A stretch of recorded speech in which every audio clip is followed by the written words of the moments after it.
Sunday, which means time for our No Days Off segment where we highlight coaches from around the area. With opening day just a few days ago, BCSN's Eric Halbert had a chance to sit down with second-year Mud Hens manager Doug Mientkiewicz, who gets a chance to manage a minor league ball team in his own hometown. Okay, so last year it was the Toledo guys back in Toledo managing. Did that wear off here in year two?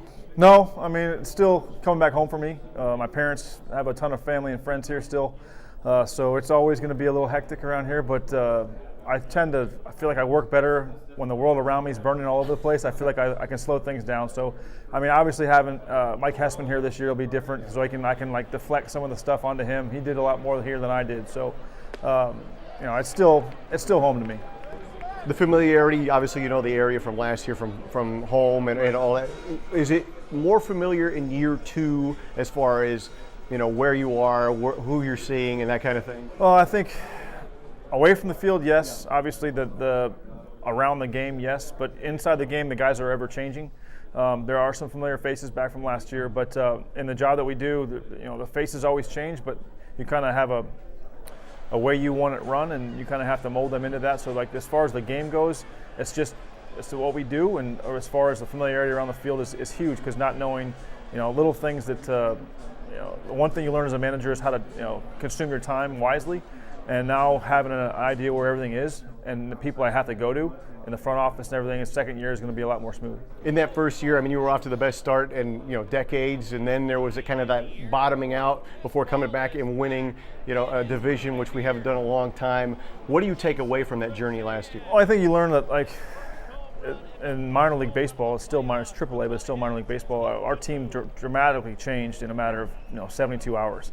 Luckily, we had enough time to where we could get through the growing pains of how we wanted it done and how the players coming up from the level below us to kind of mold them, and it kind of worked.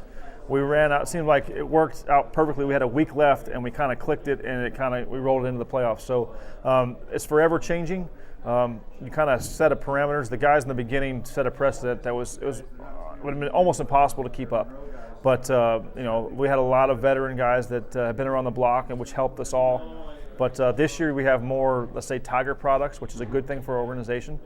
They're younger, but they're talented, and we're going to have to help them adapt to the AAA level as fast as possible. You said last year, you know, your job as a minor league skipper is to get these guys ready for that major league level. You look at the guys that are coming back, you look at the prospects that are coming up.